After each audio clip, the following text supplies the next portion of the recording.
મહત્વના સમાચાર મળી રહ્યા છે। ખૂબ જ મહત્વના સમાચાર વલસાડથી મળી રહ્યા છે। જી હા, જે પ્રકારે માહિતી મળી રહી છે, ખાસ નજર કરવામાં આવે વલસાડ નગરપાલિકાની બેદરકારી સામે આવી રહી છે। મહત્વના સમાચાર હાલ મળી રહ્યા છે। ખાસ વાત કરવામાં આવે એક શહેરી વિકાસ યોજના હેઠળ ડોર ટુ ડોર કચરા કલેક્શનમાં ચાલતું ટ્રેક્ટર હાલ કિશોર ચલાવી રહ્યો છે।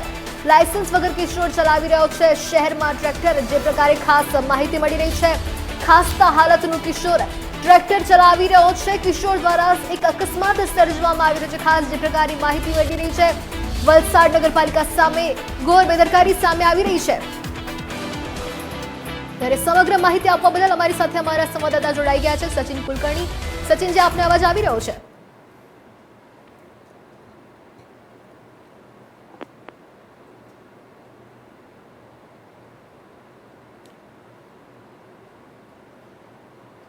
સંવાદદાતા અમારી સાથે જોડાવાના છે સચિન કુલકર્ણી। સચિનજી, આપને મારો અવાજ આવી રહ્યો છે?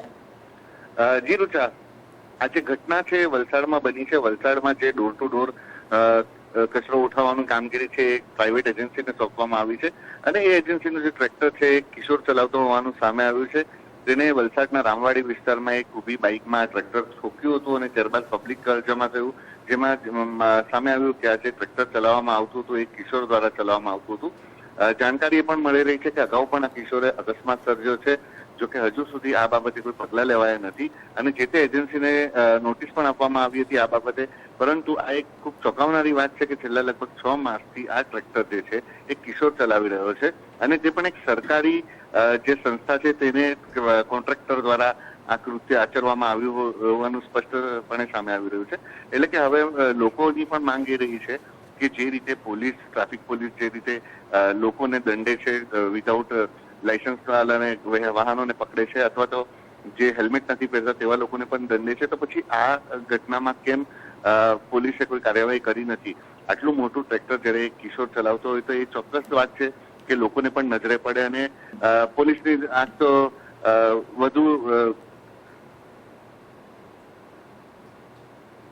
બિલકુલ। અને હું એ પણ પૂછવા માંગીશ કે જે પ્રકારે માહિતી મળી રહી છે કે 7 મહિનાથી આ જે કિશોર છે તે ચલાવી રહ્યો છે ટ્રેક્ટર, અને 7 મહિનામાં આ બીજી વાર એવો કિસ્સો સામે આવ્યો છે કે તેને અકસ્માત સર્જ્યો છે। તો પહેલા જ્યારે અકસ્માત સર્જ્યો હતો ત્યારે કેવા પ્રકારના એક્શન લેવામાં આવ્યા હતા?